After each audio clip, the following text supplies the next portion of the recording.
Hi everyone, FPLMattDay here, and welcome to my team selection for Double Game Week 29.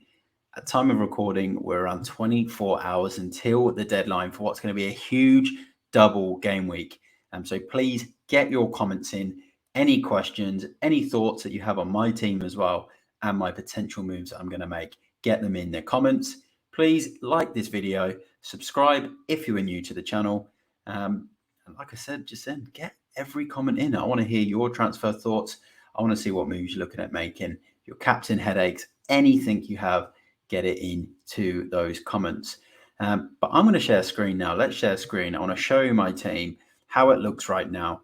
And I'll let you know a few strategies I'm looking at doing. And there's also a chip I'm thinking about playing in this game week.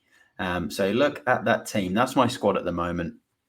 And as you can see there's plenty of double game week players in there. It's a full double game week 11, with the exception of Saka in there. Sorry, and Harry Kane as well. So SG Penang can come in there for Saka. Harry Kane has a single game week. If you include Ward, then it is technically a full squad of doubles, but it is strong. As you can see, I've got that one transfer in the top left-hand side there to be used. What I would recommend this week is you can use a -4. There's enough double game weeks to use a -4. I think a lot of teams will be taking at least a -4. We'll see some -8s. We'll see some -12s.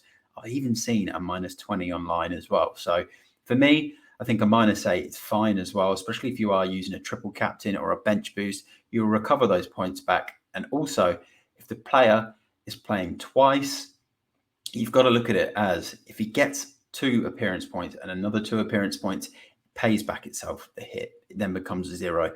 Any returns become points in your team and green arrows. So yeah, really exciting stuff. Let's look at my keeper. Then we'll start there. I've got Kepa in goal with the double game week against Villa, and Liverpool has to be in there because you can see my second keeper, Danny Ward, who was so promising for this game week. He's now been dropped by Leicester, so he's probably not the choice you want in goal as the number one. And then I've got a back three, Luke Shaw with the 2 games, has to be in there. Kieran Trippier with the 2 games, and Ben Mee. There's been a lot of talk about Brentford defenders and whether or not you should transfer them out for this double game week. Do not transfer out a Brentford defender, especially if it's Ben Mee. Even if they don't keep clean sheets in what's 2 tough games against Brighton and Man United, Ben Mee, he can score from set pieces. He can head those goals, and we've seen it at Brentford this season. We saw it when he was at Burnley. But even this Brentford team, they've been brilliant in the big games. You know, they've had a lot of good results, a very strong defence. So don't write them off in either one of these fixtures. I can't see them getting beaten badly. If they do lose, they could even win one of the fixtures or both, or get a tight result. They're a very strong side, Brentford. Then in midfield, Rashford is in there. Solly March is in there. Saka is in there. Mitoma is in there, who's currently got the captaincy. I did do a short on this channel, and I've said on that short, Mitoma is my number 1 pick. So go and check that out. I've got my top 3 captain picks on there. But again, you can't drop any of those midfielders right now. Saka, he's going to stay in my team. I just wouldn't sell Saka right now. His form's on that hot form, similar to Rashford, who you can see who's in my team. Everything he's touching right now seems to turn into a goal. Solly March, really good Brighton option. I'm expecting at least a goal in one of these 2 games. I've got a good feeling he can get a good haul. But Mitoma does edge it as a captain out of those midfielders. Rashford's had the flag with potentially an injury knock. I'm not sure how true that was, but I like Mitoma's away fixture at Bournemouth second, and having the home fixture first against Brentford. And he just seems to be involved in everything Brighton do. That's good. Everything attacking, whether it's a goal or an assist. And he's just on that really good form. A really good player. Then the front 3, I've got Ollie Watkins, who I bring in for Haaland in the last game week. Nice double game week. He's got Chelsea away there, and Leicester away. Leicester are leaking goals. Chelsea haven't had the best seasons themselves. Then Tony, he's got the Brighton away game and maybe the Man United away game. And that is a maybe. And we know that's a maybe because he is on a booking right now. And we are all hoping he doesn't get yellow carded in that Brighton game. But he might want the midweek off. He might not want to go to Old Trafford and play in the midweek. So he might go and get himself a booking. We've seen this happen plenty of times in FPL. But if you do own Tony, do not sell him. You still have to keep him because he might get through the first game unscathed and then go to Old Trafford and potentially score. So we've seen both sides of the dice in FPL before. We've seen him players get yellows and miss the second game, but we've also seen people transfer these players out only for them to get big hauls. And then I've got Harry Kane. He is a mainstay in that team for now. And then on the bench, Danny Ward is there, Ben White is there, Erdegaard is there, and Estupiñán is there right now. But I am actually going to change that live whilst I'm on this stream. And I'm going to put Saka on the bench because this is part of my strategy for this game week. And what I will do is I will go through my transfers that I'm looking at making. But this is my current team, as you can see in the squad that I've just gone through. 116 is the predicted points. That is pretty good going. That's pretty good going. And if I hit the bench boost on this, because I've got my bench boost to play, and a lot of people want to play the bench boost, that turns to 136 points, which is big score. So you still get to play your Arsenal players with a bench boost. And the reason I think you should use a bench boost now and not later on in the season, because it's one of those chips, you don't know, it's very unpredictable. But Arsenal have a good fixture this week. They're an informed team. You can maximize a bench boost more this week than later on in the season because there's plenty of double game weeks, more in this game week than there will be in game week 34. Also, a really good point that was raised on a podcast I went on to last night as well is that you're going to be putting a lot more money into your team in game week 34 because Man United have got a double game week, Man City have got a double game week, Newcastle have got a double game week. Whereas now, as you can see, I've got 7.4 million in the bank there, so I can maximize this team with a hit or two hits, and get some pretty good players in there to maximize a bench boost that little bit more. So as you can see there, I will play this bench boost this week. Let's do it. Let's play the bench boost. I'm gonna play it, but let's look at the moves that I'm considering doing. And I mentioned earlier on in terms of hits, a -4 is worth it this week. A -4, it will pay itself back.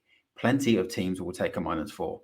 A -8, I would also potentially look at doing if it means you get an extra double game week player in there. If you're on a bench boost like me and you get an extra double game week player in there that you think is going to be a threat to your team, then you put them in there and take that -8.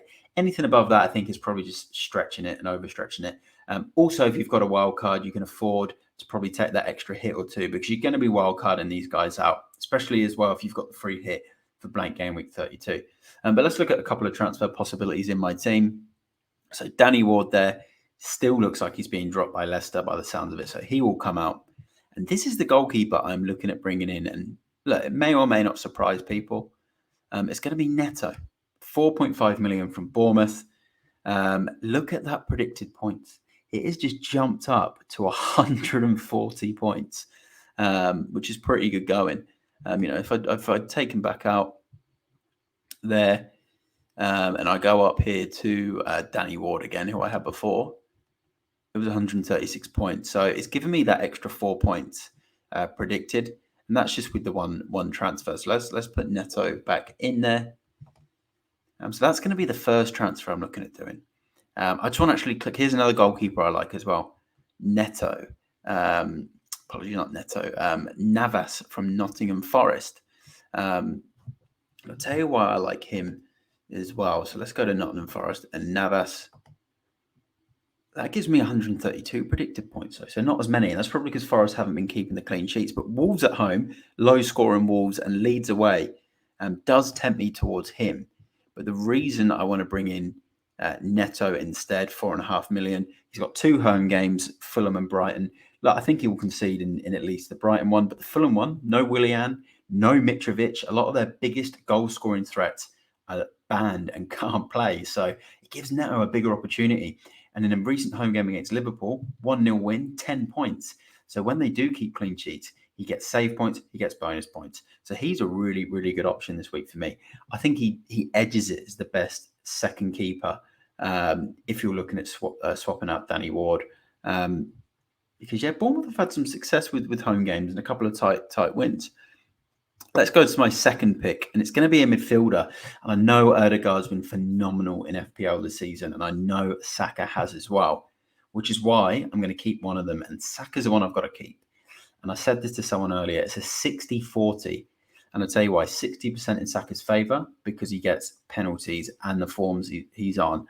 Because Ødegaard, he can haul as well.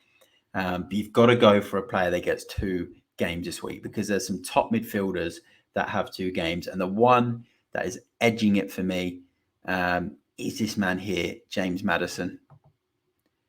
Brings those predicted points back up to 144. He's got Palace away and Aston Villa home. That will be a -4, as you can see up there, if I was to do that. Still with 5.5 million in the bank. You then get the game week 30 out of Maddison against Bournemouth. A couple of other options I like as well. Bruno Fernandes brings up the predicted points even more to 146. So that's not bad. He's on pen, so it does give you that little bit of extra, scoring power. He also had a great double game week last season where he played Brentford in the second game, although that was away from home.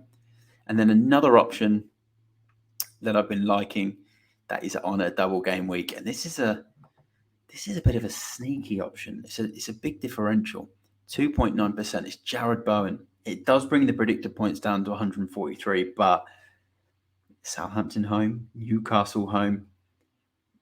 Southampton aren't looking good. Newcastle obviously a strong side.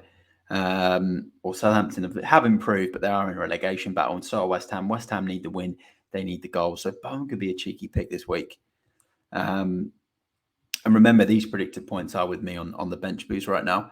But what I think I'll most likely do, there's also Harvey Barnes, 140 points. There's some really good options, but I think what I'll most likely do is go James Maddison. His ownership's only going to increase, I think, as well. He's 10.3% right now. And that is probably where I'll go to. A -4, 144 predicted points, 5.5 million in the bank. If I really, really want to just push the boat that little bit more, I could do this. Saka could come out. Good fixture against Leeds. So this is dangerous, a dangerous move. But you get 2 games out of Bruno Fernandes. Meaning if he scores in the first game against Newcastle, you're feeling on top of the world. So let's go up there. Bruno Fernandes brings that predicted points to 151. That's pretty good going. That was pretty good going. It's a tricky one. I personally still think you've got to keep Saka. And that is because he's just on that good form. Leeds at home. It's a good fixture for him. On the flip side, he does play at Anfield next week. And if you get Bruno in now on the hit, you get Everton at home from him.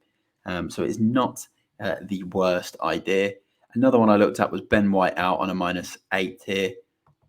And Ben Chilwell, who's been talked up a lot as well, coming in at 152 predicted points. If you go even further, and then you go the -12, 154 points, is probably stretching the boat too much. But this will be what I think my team is going to look like. It's going to be this. Fernandes out, Saka in, stays in. He was already in my team. Don't think I'll do the Chilwell move. And I'll keep Ben White there. -4, Neto in, Maddison in. And that's my full squad. Let me know what you think of my team in the comments. If you've got similar transfers in mind, let me know. If you think I should make some other moves, let me know. But captain's armband there on Mitoma. Vice captain, let's move that now. That will go on to Rashford. And there we go. Bench boost is being played in game week 25. As you can see there, 2 double game week players on my bench. Neto, Maddison, Saka with a single game week, and Ben White there with a single game week. So plenty to think about for this game week. There you go. Like this video if you enjoyed that. Subscribe if you are new to the channel. And good luck everyone for double game week 29. I'm FPLMattDay. Tune in prior to deadline. Tomorrow I will have a live deadline podcast. I'll be joined by a guest, FPL Roo. So go and check that out tomorrow. Prior to deadline, I'll be live on the channel. I will see you all in the next one. Bye for now. Bye.